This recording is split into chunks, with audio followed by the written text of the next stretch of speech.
the front. I like to have people in the front. Go forward. Don't be shy. I don't mind. We're all here to solve a problem. It's very hard to speak to empty chairs.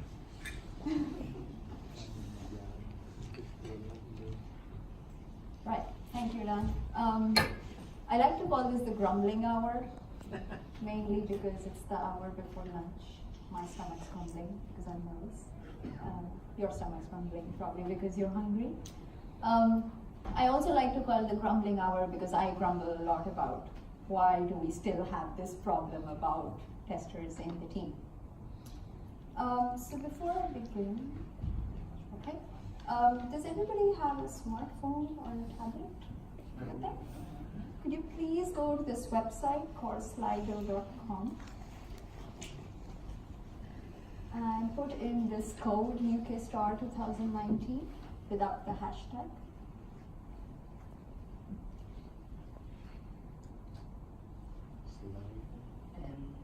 It's Ukstar Conf, guys. Oh, no, it's not the Twitter thing, it's the hashtag. Sorry, it's a bit confusing. It's just the code for the Slido app. Yeah. Everybody in? Yeah. Cool. All right. Hold on. Let's hope this works. Don't email. Come on. Doesn't it working? Yes, it is. It should be showing that it's working.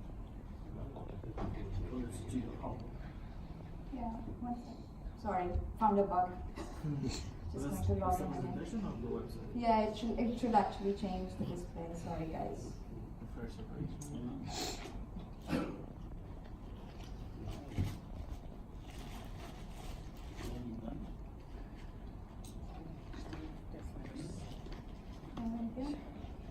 This should have actually changed.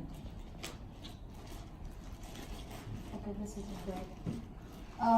Sorry, the poll should be showing here, but it isn't working. But you can see it on your phones, right? That's the website.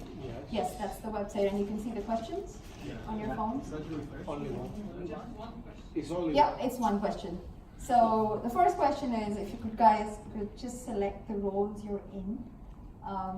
If you look after the entire QA strategy in your place, or the entire group, or if you look after a subset of the group, if you're a QA lead, or if you're a tester, or if you're in a role other than these three. Slide should have worked. Can you try to refresh the page then? No, it auto-selects because it's from another website, so it wouldn't show. Maybe it'll show for the next question. Perhaps we can pick this up at the end. Do you need it? I need it. Well, how about I write what we found on Yeah, but I want to show the results. So what I'm seeing result-wise, I'm sorry it doesn't show here. Head of QA director is 23%. Test managers are 41%.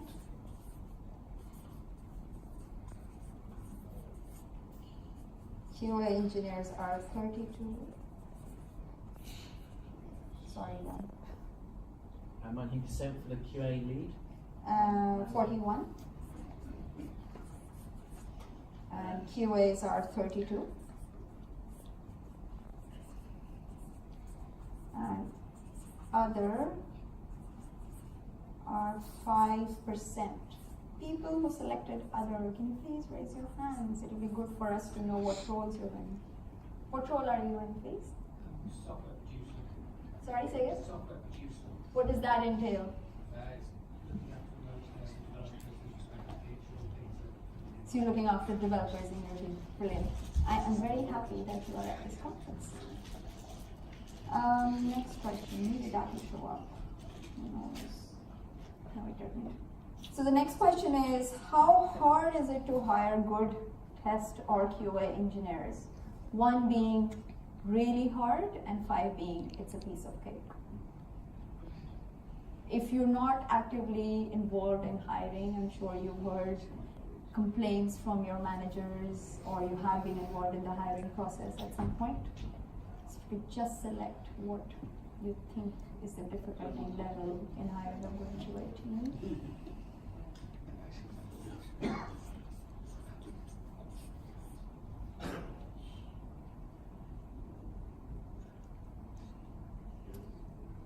So I have one it's like a bar graph. Yeah. I'm so annoyed this isn't working. Sorry, can you just try to refresh the browser? It's not in the browser, it's in PowerPoint.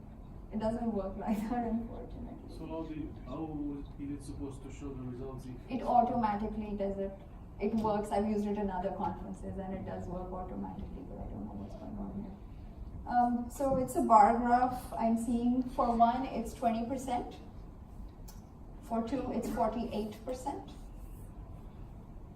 For 3, it's 22%.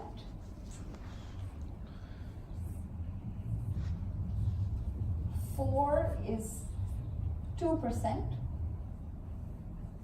and 5 is 9%.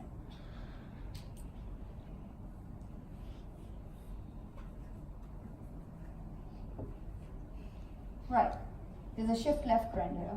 We have to talk about shift left because we are in testing, right? I'd really like to know the people who think this is a piece of cake. And it'd be really good to know your success stories when hiring for QAs. Okay, next question. Last one.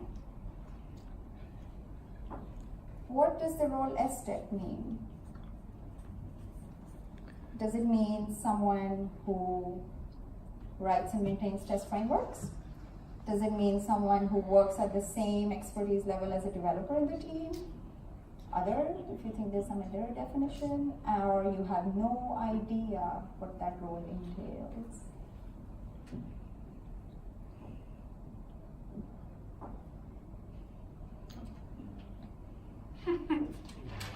So the results I'm getting.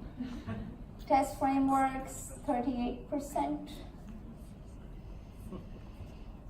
Same as dev, 23%. 5%.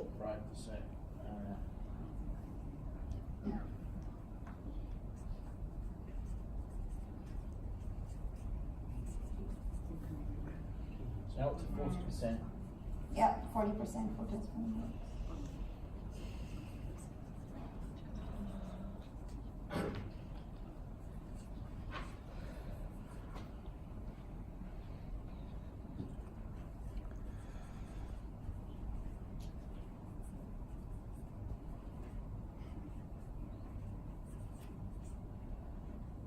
Sorry about my horrible writing. No, thank you for doing this.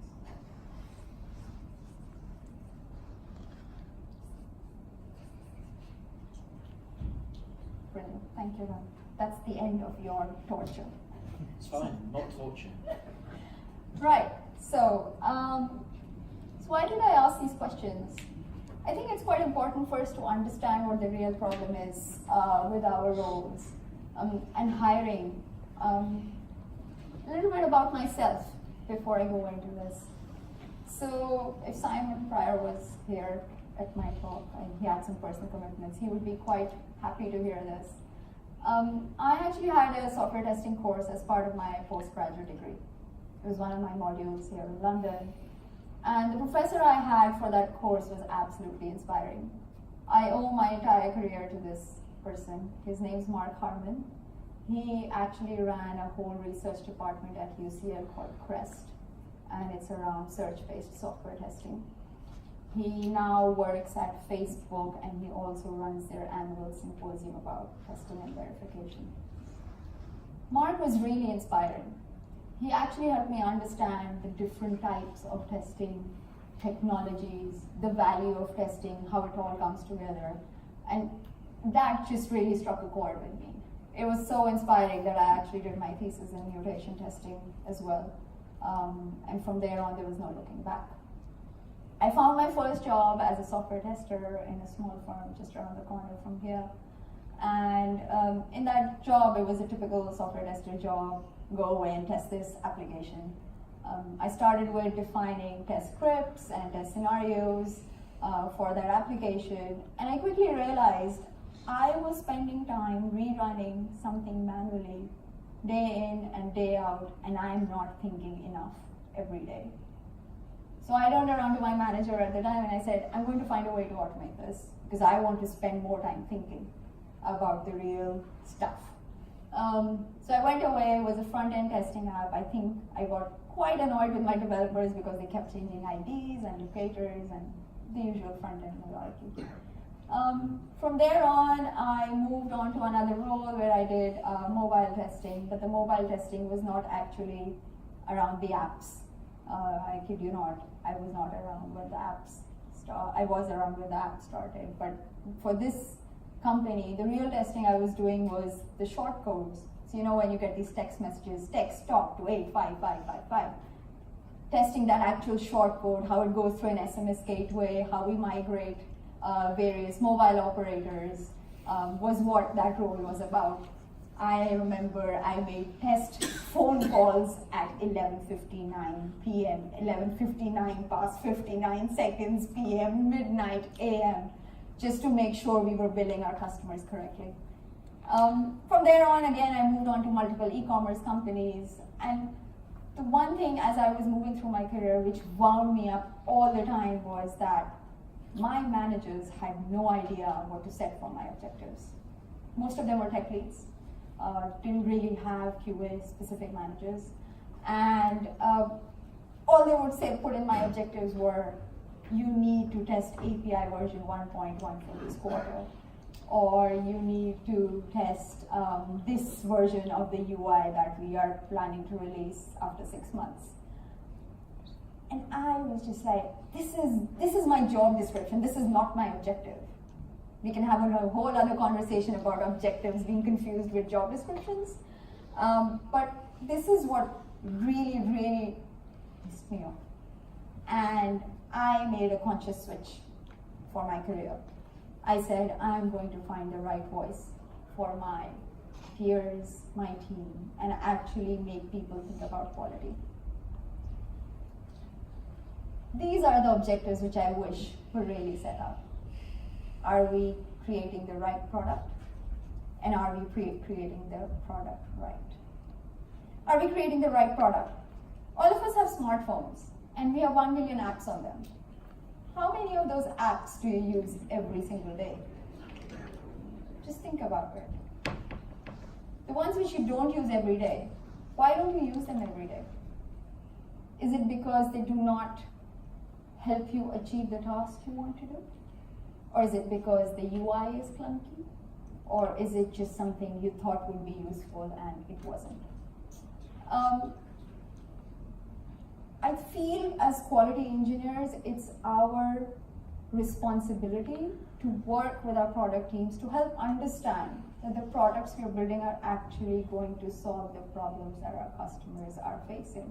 Because that's the whole idea, right?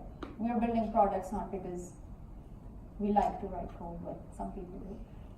But mostly it's because we want to help people, and then we sell those products, and then we make money, and that brings money into the house, etc., etc. But that's the whole purpose.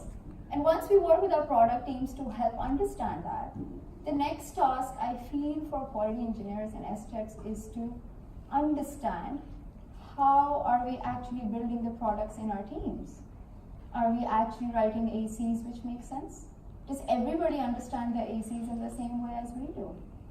Do they actually talk about one thing at a time? How are we designing our stories? Are we using Scrum where we could have used Kanban? Should we have maybe used Waterfall?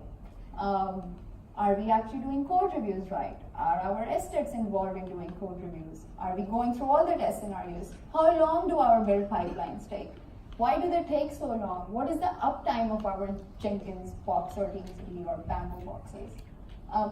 How many times have we been slowed down because of the way we work?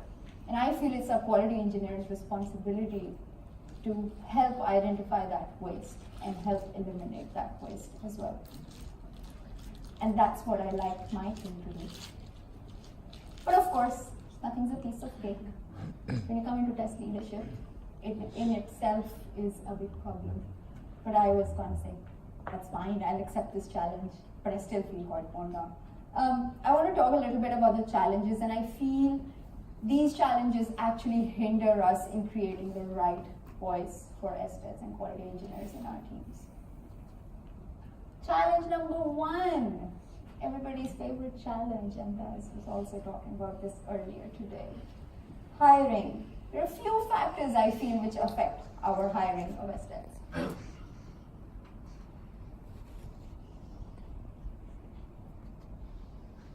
Number one, programming language. When you're hiring aesthetics, we're all looking for people who are able to write code.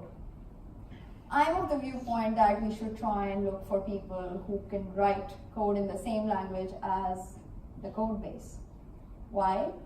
Because I want my aesthetics to do proper pairing with my developers.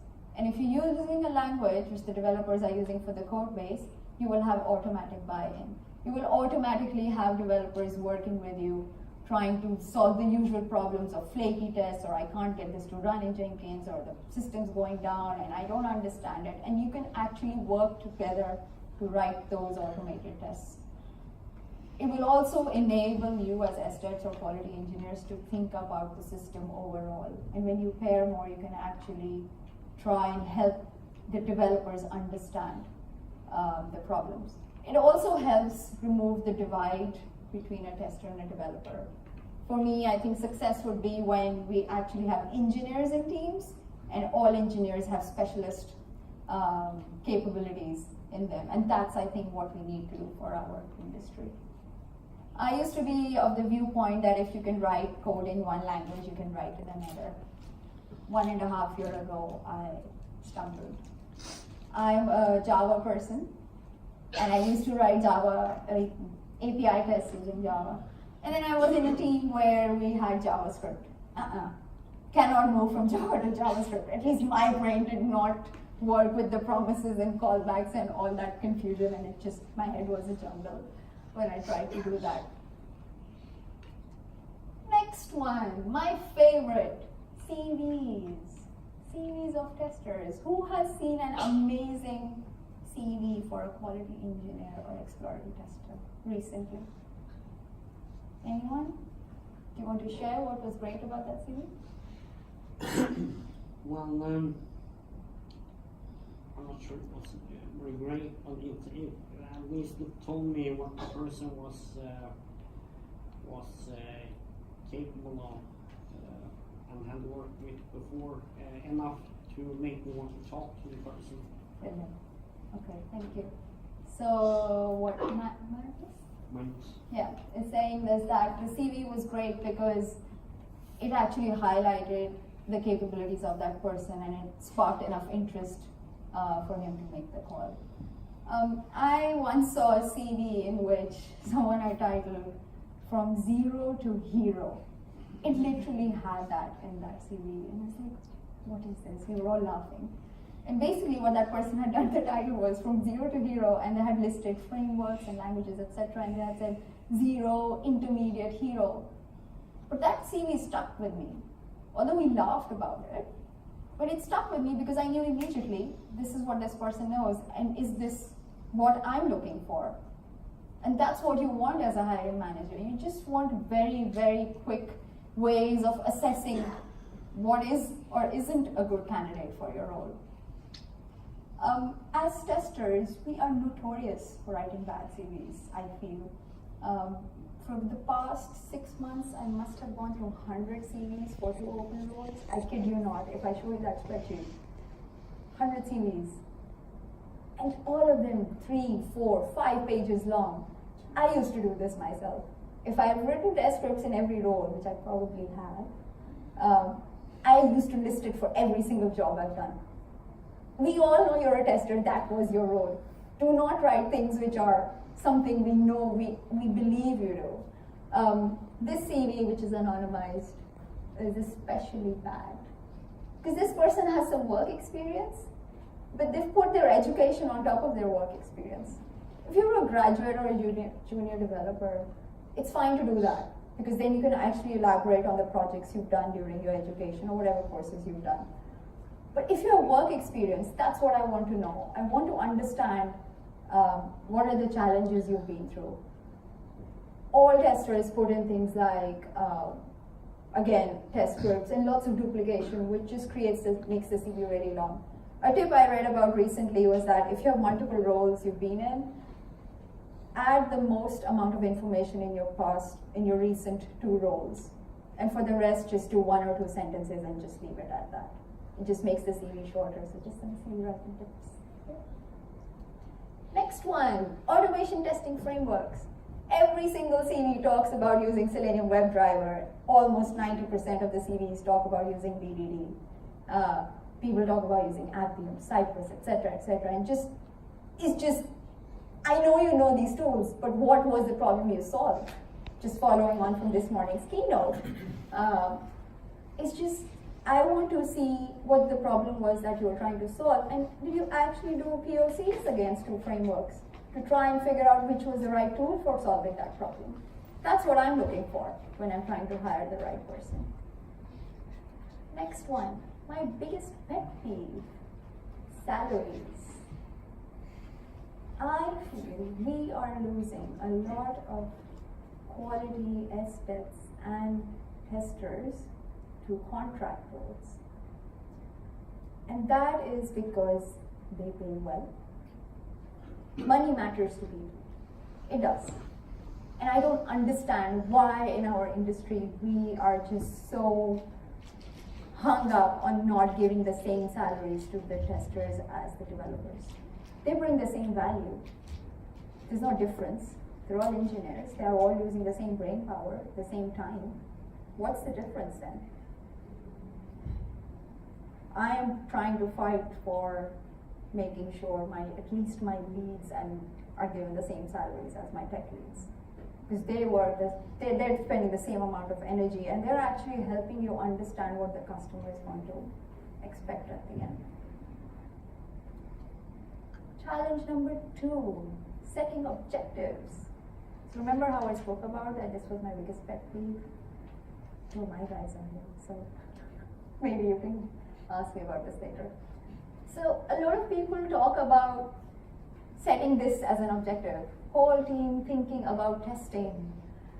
I think this should be the objective. Whole team thinking about quality. I want my testers and SDETs to help the team think about the product. I've been in teams where we were creating APIs and the team did not know what part of the website was using that API. If you're not going to be using the entire product to understand how it's integrating, how will you know that it's integrating well? The code you're writing is actually going to affect some part of the wider system, and we need to make sure that we integrate that well. And I expect my SDETs to help encourage that thinking in the team. I also want my SDETs to try and encourage people to use the applications you're working on. I myself try to work in companies where I myself am a customer, just because as I use it, I can actually find issues. It's a funny story, my husband's a developer, and he was working in a remittance project. And I needed to send some money back home. And he was like, why don't you use the website? I wrote this part of the API. I was like, yeah, sure. And he's like, you get a 15-pound voucher and whatnot. He's like, brilliant. And I was using it as I would normally, and lo and behold, what did I find? I found that the branch I need to transfer money in was not listed on their website. Integration testing, hello. Test data, hello. These are the things we as testers help encourage the team to think about. And that's where these things are missed. Next one, I love this. Courtroom drama. It's not a bug, it's my bug, I can't reproduce it, etc., etc. Testers in the team. These are the things we go through all the time, every single day. Team ratios. That's a conversation we have a lot about. How many testers do we need in the team? I've been in teams where the ratio was 1:5. I also know of teams where the ratio was 1:10. Don't want to be in a team like that. I've also heard of teams where the ratio is 2:3. I think that's a good one for SDETs. I don't know. What do people think? Because again, it encourages the pairing. It creates a platform for helping to influence the team about quality. testing is not about writing automation, as we heard earlier. Testing's quality assurance is about, it's about helping a team to think about the entire system, and when you work together as a team to develop something, it enables you to create that. Second problem, Scrum or sprints, whatever cadence. Most people have 2-week sprints or 3-week sprints, or some people do Kanban. I think we actually do this. I don't think it's, everybody does this waterfall. We have mini waterfalls. The story is ready to test, can someone pick it up? The waiting test column is too long. We're not doing Scrum. I have yet to work in a team where I've actually picked up a story and defined scenarios that I will be testing at the same time as a developer picked it up to write code. I've not worked in a team like that yet. I would like my team, my testers, to actually work with the developers in the refinement sessions and define the architecture together. And that's when you say, okay, if this part of the system fails over, what will happen? How can we test that? Do we have a test environment like that? We create these mini waterfalls inside of our sprints. And then what happens? Let's say you have a story which you estimated as 5 for complexity. And it took a dev maybe 8 days to implement the entire feature. And they're saying, now it's ready to test. You are 2 days away from end of sprint. And you go, oh my God, I have 3 stories to test. Don't have the time. And you pick it up. It's still as complex. I do not say that the story's complexity reduces when it comes to test. I've been in sessions where once I was asked by a Scrum Master, is it really a 5 for you to test this? Do not question my estimates, because I'm not questioning your estimates. It's an estimate. Give me the bandwidth to do the same as the developer. When that happens, your end of the sprint, you're unable to complete the release because you stick your ground. You said, I'm going to finish testing this. And because you don't finish it, it rolls over to the next sprint and so on and so forth. And the cycle continues. It doesn't stop. And that's where the problem is. So these are all the problems. We keep seeing it as test leaders, as champions of quality in teams. And because of these problems, I feel we are still knocking on people's doors. We're still trying to get that value for quality assurance. Because we're so stuck up in these things, we all know better than what stops us from actually doing better. In my current role, the project I'm on is really tricky. And they were all saying recently, integration testing is taking too long. We need to find a way to reduce that time. All these things are words. And I've turned into, if there's no number against that too long phrase, then it doesn't matter. So what did I do? I was like, right, you're saying it takes too long. I have a feeling it takes too long. What can I do? We had this proprietary, an in-house integration testing framework, which is quite complicated. And I went away and I took out 3 features, which were tested using this framework. And I looked at all the tasks which were written out for that feature, how many were to improve the testing framework so we can actually write the tests, versus how many were created to actually write the tests. I also went into Stash and looked at when the pull requests were created, how long it took them to get reviewed, how many comments were there. And then I also looked at the bugs that were raised for that feature. And the result was a bit shocking for me to see it. There were 3 features, and the average time it took for integration, the entire task of integration testing, was 4 weeks. And there was an average of about 20 bugs found for each of them, mostly during exploratory testing. So for me, that was an indicator that we are spending so much time as SDevs trying to fix a framework which we didn't even create, that we're actually not spending time doing the actual thinking about how the system's being used, which is why we're finding issues later on. So you have the ice cream roll. code problem. But I wanted my team to say that. So what did I do? So I took the stats into a meeting, and I showed that table to the team, and they were like, that's not surprising, oh, it takes really long. And I was like, it takes really long, we don't have the time, we have features to deliver. So I was like, okay, what do we do? Do we scrap the integration test? My quality engineer heart obviously said, we shouldn't really scrap the test, but I want them to say that don't scrap the test. They're like, yeah, maybe we should let go of them. So what was the next stat I showed to them? I actually pulled out the test coverage reports from our Jenkins builds. And they were really bad, just because we didn't really look at those numbers. The branch coverage was really low. I don't want the team to run after a number. I know this is a whole conversation we can have about test coverage metrics, but what they understood by looking at that was, if we scrap integration tests, we have nothing to fall back on. And we go back into that cycle of finding issues really late of how the system's integrating together.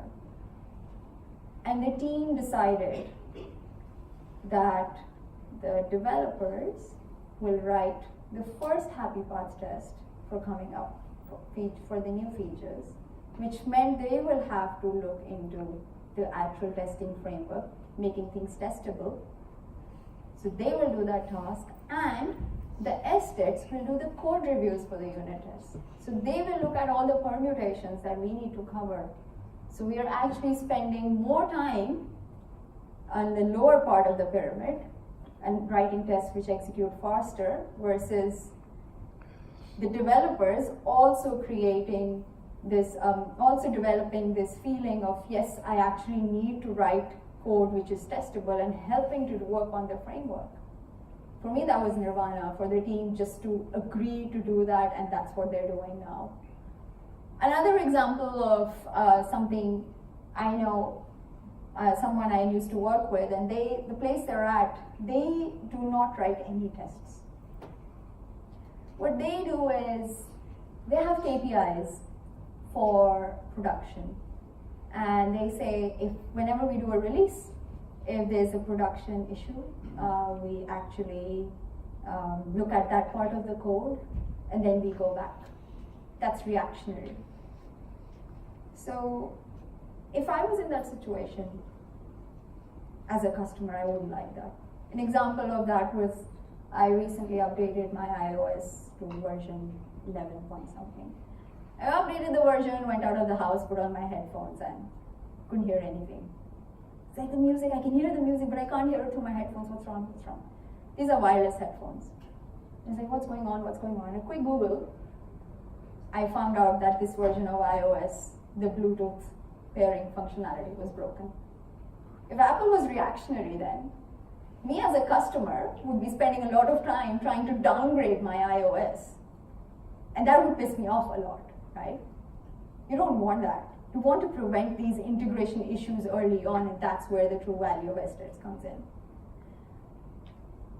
The problem today is, I feel that in the industry, we've actually lost the value of quality engineering because of all the challenges I spoke about earlier, which I feel we are all responsible for fixing ourselves. There are still companies today who who will say, oh, we don't hire any testers. We have developers writing the tests. And I say to them, so who's thinking about quality? Oh, we have people in our team doing that. Are they actually using the product? No, they're not. And that's when I turn around and say, that's why testers should be a part of the team too. Thank you.